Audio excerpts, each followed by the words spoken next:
예, 오늘 말씀 요한복음 20장 24절부터 31절까지 말씀입니다.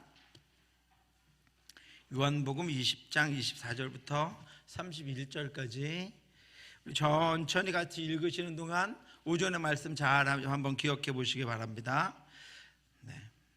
24절부터 31절까지 천천히 같이 읽겠습니다. 12제자 중에 하나로서 디드모라 불리는 도마는 예수께서 오셨을 때 함께 있지 아니한지라. 다른 제자들이 그에게 이르되 우리가 주를 보았노라 하니 도마가 이르되 내가 그의 손에 못자국을 보며 내 손가락을 그 못자국에 넣으며 내 손을 그 옆구리에 넣어보지 않고는 믿지 아니하겠노라 하니라. 여드레를 지나서 제자들이 다시 집 안에 있을 때 도마도 함께 있고 문들이 닫혔는데 예수께서 오사 가운데 서서 이르시되 너희에게 평강이 있을지어다 하시고 도마에게 이르시되 내 손가락을 이 내밀어 내 손을 보고 내 손을 내밀어 내 옆구리에 넣어보라. 그리하여 믿음 없는 자가 되지 말고 믿는 자가 되라. 도마가 대답하여 이르되 나의 주님이시요 나의 하나님이시니이다. 예수께서 이르시되 너는 나를 본고로 믿느냐?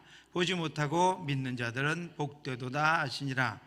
예수께서 제자들 앞에서 이 책에 기록되지 아니한 다른 표적도 많이 행하셨으나 오직 이것을 기록함은 너희로 예수께서 하나님의 아들 그리스도이심을 믿게 하려 하며 또 너희로 믿고 그 이름을 힘입어 생명을 얻게 하려 함이니라. 아멘.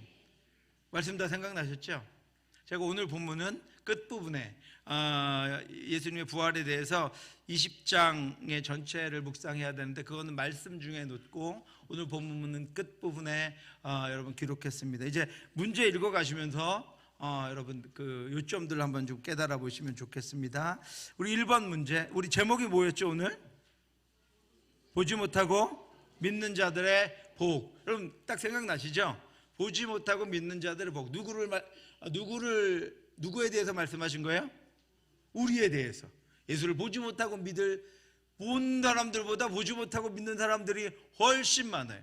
우리에게 미치는 하나님의 복에 대해서 말씀하신 것입니다. 자, 1번 문제 같이 한번 읽겠습니다.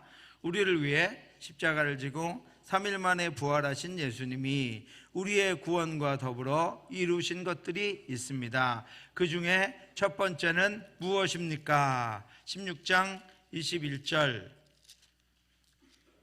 말씀을 안 찾고도 답 아시는 분 있으세요? 첫 번째로 부활하신 예수님이 우리의 구원과 더불어 이루신 건 뭐죠? 네? 하나님의 언약과 하나님의 말씀. 무엇을 그냥 한 가지로 얘기하면 하나님의 말씀을 이루셨어요. 하나님의 말씀. 예수님이 부활로 더불어 하나님의 말씀을 이루셨어요. 근데 저 한번 보시기 바랍니다. 자, 예수님이 부활에 대해서 수없이 말씀하셨죠. 제자들에게 말씀하셨는데 부활하신 날 아침에 믿었던 사람이 있었나요? 없었나요? 있었나요? 없었나요? 한 사람도 없었습니다. 그런데 여러분, 믿을 만한 건가요? 죽었다가 사흘 만에 다시 살아난다고 하신 말씀이 정상적인 사람이면 믿을 만한가요? 믿을 만한가요? 아닌가요? 믿을 만하지 않아요. 믿을 만하지 않죠? 왜 저를 믿음 없는 것처럼 쳐다보세요? 믿을 만하지 않은 일이에요. 그죠? 죽었다가 살아난다니요. 그러니까 대수롭지 않게 여긴 거예요. 오늘 우리도요. 내가 이해할 만한 거는 그렇게 될 수도 있겠다 생각하지만 내가 이해하지 못할 만한 거는 믿지 않아요. 제자들이 믿을 만한 일이 아니에요. 예수님 아니라 누구라도 죽었다가 살아나신다 그러니까 못 믿겠는 거예요. 그래서 안 믿은 것입니다. 그런데 예수가 부활하셨어요. 뭐가 이루어졌다고요? 말씀하신 것이 이루어졌다고. 예언하신 것이 이루어졌다고. 부활한다고 말씀하신 그대로 됐습니까? 안 됐습니까? 네? 됐어요? 안 됐어요? 됐어요. 크게 대답하셔야 돼요. 말씀하신 그대로 됐어요? 안 됐어요? 됐어요. 그것은 무엇이죠? 그 말씀하신 그대로 다시 살아나겠다고 하는 말씀도 이루어졌어요? 오늘 우리에게 무엇을 말씀하시는 거예요? 말씀하신 대로 이루어진다고요. 약속하신 게 이루어진다고요. 그걸 말씀하는 거예요. 만약에 그걸 못 믿겠습니다. 제가 어떻게 해보게, 이러면 누구랑 똑같아요? 도마랑 똑같습니다. 그죠? 이 제자들과 똑같아요. 그런데 예수님 부활하신다고 말씀하신 대로 이루으셨어요. 그것은 모든 성경에 약속하신 말씀을 이루어 주신다는 거예요. 우리에게 약속하신 것 하나님이 이루어 주신다는 거예요. 그러니까 이제 어떻게 하라는 거, 어리석게 이런 전혀 못 믿을 만한 일이 일어났는데 그것을 이루신 것들을 보고도 우리가 지금도 믿고 싶은 것은 믿고, 믿어지는 것은 믿고, 안 믿어질 것을 안 믿고, 그러면 예수님 부활하시기 전과 똑같죠. 하나님이 이루실 것입니다. 말씀하신 것을 이루실 것입니다. 우리 자녀들에게 약속하신 것을 이루실 거예요. 부모가 해야 되는 일은 뭐죠?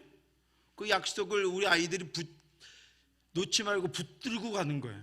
그것만 기도하면 말씀하신 대로 이루십니다. 네. 그래서 예수님께서는 말씀하신 대로 이루신 것이 첫 번째. 부활은 말씀하신 대로, 약속하신 대로, 예언하신 대로 이루신다는 것을 첫 번째로 보여주신 것입니다. 두 번째로요, 2번 문제 읽어보겠습니다. 예수님은 부활을 통해 두려움에 쌓여 문들을 다 걸어 잠그고 모여 있었던 제자들에게 나타나셔서 무엇을 주셨습니까? 평강을 주셨습니다. 그죠? 평강을 주시고 부활하신 예수님의 몸을 보여주시니까 제자들이 어떻게 됐어요? 기뻐했습니다. 그렇죠, 여러분? 평강을 주시니까 기뻐했습니다. 여러분, 닫았던 것들 다 여시기 바랍니다. 닫았던 마음 여세요. 불가능하다고 생각하는 거 다 여세요. 하나님 앞에 안 된다고 생각하고 닫아놓았던 건요, 이거는 안 됩니다, 감춰놓은 거예요. 여기 구석에 그거는 되고 이거는 될 것 같고 이거는 될 수도 있겠지만 이건 안 됩니다라고 꽁꽁 잡아서 닫아서 금고에 놓는 거 여러분 여십시오. 거기 부활하신 예수님이 임하시면, 예수님이 부활의 권능으로 임하시면 어떻게 된다고요? 어떻게 된다고요? 평강이 임한다. 주의 평강으로 말미암아 기쁨이 임한다라고 하는 것입니다. 그래서 예수님이 부활하셔서 제자들에게 두려워서 문들을 닫아 열었다. 제가 말씀드렸죠. 문 하나 대문 닫아 잠근 게 아니라 성경에 분명히 문들을 닫았다. 그래서 문들을, 복수입니다. 문들을, 대문도 잠그고 방문도 잠그고 중간문도 잠그고 마음문도 잠그고 다 잠가버린 거예요. 거기 예수님이 오셔서 평강을 선포하셨습니다. 예수 그리스도가 들어가야, 부활하신 예수 그리스도의 권능이 있어야 평강해집니다. 주님이 임하시자 평강이 임했습니다. 주님이 임하셔서 기쁨이 넘쳤습니다. 세 번째, 3번입니다. 같이 읽겠습니다. 예수님이 부활로 이루어 주신 세 번째와 네 번째는 무엇입니까? 요한복음 20장 17절, 부활로 이루신 세 번째는 뭐죠? 한 가족이 되게 하셨어요. 한 식구가, 누구와? 예수님과 하나님과 죄로 말미암아 원수됐던 우리들을 한 가족이 되게 하셨어요. 그리고 우리 모두를 한 가족이라고 얘기하셨으니까 우리 옆에 분하고는 다 어떤 가족이에요? 한 가족입니다. 목장 식구들하고 한 가족입니다.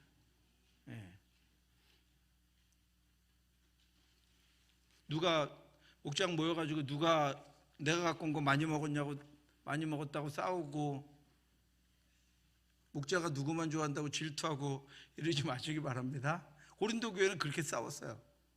웃을 일이 아니에요. 고린도 교회는 그렇게 싸웠어요. 부자들이 많이 갖고 와놓고 자기들끼리 먼저 먹었어요. 가난한 사람들이 늦게 와가지고 일하고 그러다가 늦게 왔는데 먹을 게 하나도 없어요. 그래서 고린도 교회가 싸웠어요. 먹는 걸로요. 우리는 한 가족입니다. 한 식구입니다. 주님의 부활이 이룬 것이 바로 우리가 한 식구라는 거예요. 한 가족이라는 것입니다. 또 요한복음 20장 22절 이루신 게 뭐예요? 성령을 보내셨습니다. 그렇죠. 우리가 앞으로 살아가야 될 날들, 그죠? 또 우리가 믿음으로 말씀을 깨닫고 사는 날들을 위해서 성령을 보내셨다. 그래서 우리에게 성령을 보내셨습니다. 그 성령과 우리가 오늘 동행하고 있습니다. 성령 때문에, 성령 하나님으로 인해서 우리가 살아가고 있다라고 하는 것입니다. 그럼 기억나시죠? 설교 다 기억나시죠? 4번 같이 읽겠습니다. 4번 문제, 예수님이 부활로 이루어주신 다섯 번째와 여섯 번째는 무엇입니까? 다섯 번째, 요한복음 20장 21절에 뭐죠? 사명을 주셨다. 여러분, 특세 때도 말씀드렸지만 사명을 여러분 잊지 마시기 바랍니다. 사명이 없으면 데려가세요. 있을 필요가 없으니까. 왜? 사명을 무엇을 사명을 주셨어요? 우리가 먼저 받은 복음, 부활의 능력을 전하도록. 특세 때 계속 말씀드렸잖아요. 비밀의 경륜, 그 비밀을 알고 있는 사람들이 모르는 이들에게 알려주도록 사명을 주셨다라고 하는 것입니다. 예수님이, 부활하신 예수님이 우리에게 가라 그러셨어요. 너희끼리 모여있지 말고 가라. 너희끼리만 함께 하지 말고 나누라. 너희만 풍요하게 살지 말고 비워라. 이렇게 말씀하셨습니다. 가라 이렇게 말씀하셨습니다. 그 다음에 마지막 여섯 번째, 요한복음 20장 23절에 죄사함과 심판을 예언하셨어요. 죄사함과 심판. 우리에게 죄사함과, 그리고 어떤 사람들은 마치 목사에게, 마치 우리에게 죄사함의 권세가 있는 것처럼, 자기에게 심판의 권세가 있는 것처럼 이야기하는데 다 거짓말입니다. 사람에게는 없습니다. 우리는 누가 누구를 정죄하지도 심판하지도 죄사할 권리도 우리에게는 없습니다. 분명히 제가 말씀드렸죠. 그 권세라는 것이 뭐예요? 우리가 복음을 전하면, 복음을 듣고 믿는 이들은 죄사함을 받고, 안 믿는 이들은 심판을 당하고. 뭐의 능력이 있다는 거예요? 복음의 능력이 있다는 거예요. 우리는 그 복음을 전하는 거죠. 죄사함과 심판의 능력이 있는 복음을 전하면, 우리가 전하는 것으로 말미암아 거기 죄사함이 임하든가 심판이 임해요. 그러니까 너무나도 중요한 것이죠. 우리가 복음을 전하는가 그렇지 않은가는 너무나도 우리에게도 중요한 일이고 그들에게도 중요한 일입니다. 그래서 부활하신 예수님이 우리에게 사명을 주셔서 죄사함과 심판하는 권세를, 복음을 우리에게 맡겨주셨다라고 하는 것입니다. 마지막 문제, 5번 같이 한번 읽어보겠습니다. 부활하신 예수님을 보지 못했던 도마는 예수님의 부활의 몸을 볼 때까지 믿지 않았지만 오늘 우리들은 예수님을 보지 못하고 믿습니다. 예수님을 보지 못하고 믿는 믿음이 복되다고 하셨습니다. 그 귀한 믿음을 주신 것을 감사하며 그와 같은 이들을 세우기 위해 올 한해 복음을 전할 대상에 이름을 기록하고 함께 기도하시기 바랍니다. 때로는 문제가 이렇게 엄청나게 쉬운 문제 적용이에요. 그죠? 네. 쉽죠, 여러분? 쉬운 적용, 마지막 문제 쉬운 적용입니다. 보지 못하고 믿는 믿음이 복되다. 나는 봐야 믿겠다. 손 들어보세요. 나는 예수님을 지금이라도 봐야 믿겠다. 지금 내가 오실까 봐 기다리고 있는 건데 오셔야 믿겠다. 없죠. 우리는 보지 못하고 믿는 이들입니다. 그러니까 예수님 우리를 통해서 어떻게 하라고요? 지금 보지 못해서 못 믿는 이들에게 복음의 비밀을 알려줘서 그들로 어떻게 하라고요? 보지 못하고 믿는 자들의 복을 그들에게 전하라고 우리에게 주신 것이 사명입니다. 그러니까 여러분, 나만 그 복 받으려고 하면 안 되고 그 복을 전해야 합니다. 그러니까 이제 여러분 한 명씩 이름 한번 적어 보십시오. 한 명씩. 보지 못해서 못 믿겠다고 하는 내가 전도해야 될 대상 한 명씩 여러분 이름 한번 적어 보십시오. 그게 적용입니다. 전도해야 될 대상의 이름을 기록하고 함께 기도하시기 바랍니다. 누구 전도할 건지 가까운 이들로부터 한번 이름을 적어보고, 이름을 잘 모르면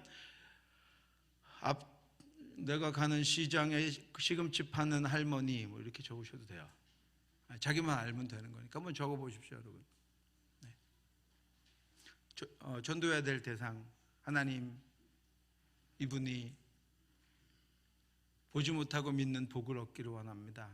여러분 마음에 멀리 있든 가까이 있든 전도할 대상의 이름을 한번 적어보십시오.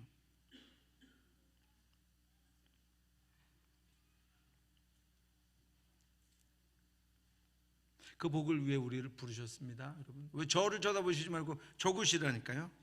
검사하겠습니다. 여기서부터 이렇게 쭉. 없으신가요? 그럴 리가 없는데요. 그럼 예수님 부르실 텐데 우리 전도해야 될 대상을 한번 생각하고 적어 보십시오.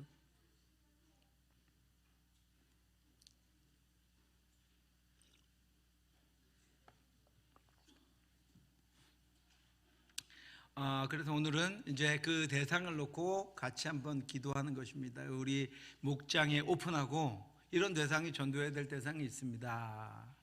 이런 대상을 전도하기를 원합니다. 그 마음을 먼저 열게 해야 되는데 그 마음을 성령 하나님 여시고 내가 전도하기를 원하는데 우리가 함께 기도해 줬으면 좋겠습니다. 이렇게 목장에서 오픈하고 같이 기도하는 적용입니다. 앞으로 이제 이런 적용들이 계속해서 실생활에 진짜로 내 속에서 그러니까 말씀을 듣고 아하 이해하고 끝나는 말씀이 아니라 목장을 통해서 이 말씀을 이제 우리 삶에 적용하는 이 적용이 굉장히 중요합니다. 그래야 이중적인 그리스도인이 안 생겨요. 말씀을 듣기만 하고 지식만 쌓으면 들은 말씀으로 다른 사람들을 판단하는 데만 씁니다. 그런데 말씀을 듣고 내가 적용하기 시작하면 그 말씀이 이제 나의 삶에 나타나고 내 안에 드러나게 됩니다. 그러니까 그러면 무엇이라도 아주 사소한 것이라도 좋으니까 사소한 길거리에 가서 여러분 길거리에서 사람들에게 지나가는 사람들 인사하는데 그냥 내가 친절하게 보기 위해서 인사하는 것과 예수님의 사랑으로 말씀을 적용하기 위해서 인사하는 것은 달라요, 여러분. 다릅니다. 내가 똑같은 일을 해도 내 마음을 따라서 내가 하고 싶어서 하는 것과 말씀을 따라서 말씀이 원하는 것을 내가 오늘 실천하는 것은 전혀 다른 삶입니다. 그래서 말씀이 실천하는 삶을 우리가 이제 함께 살아가려고 이렇게 목장을 합니다. 그래서 이 적용이 잘 되는 목장들은 부흥하고 성장할 것입니다. 거기서 하나님의 은혜가 풍성하게 나누어질 것인데 여러분 그렇게 함께 목자들과 함께 적용하고 함께 가셨으면 좋겠고 꼭 한번 이름 적어 보시기 바랍니다. 네. 누가 평가하고 판단할 사람 없어요. 평가하고 판단 아무도 하지 않습니다. 우리 스스로가 하나님 앞에서 내가 하나님 이렇게 살겠습니다 약속하는 것입니다.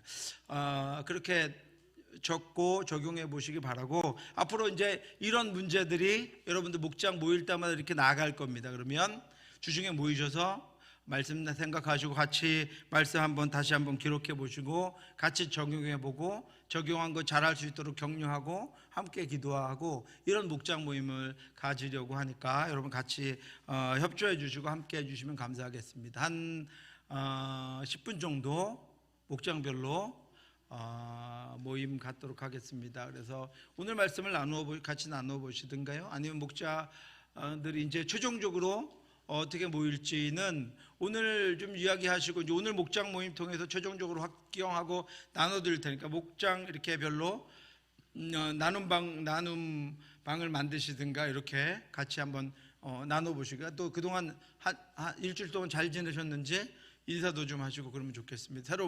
새로 오신 분들 인사하시고 10분 정도 시간 드릴 테니까 목장별로 잠깐 시간 가지면 좋겠습니다.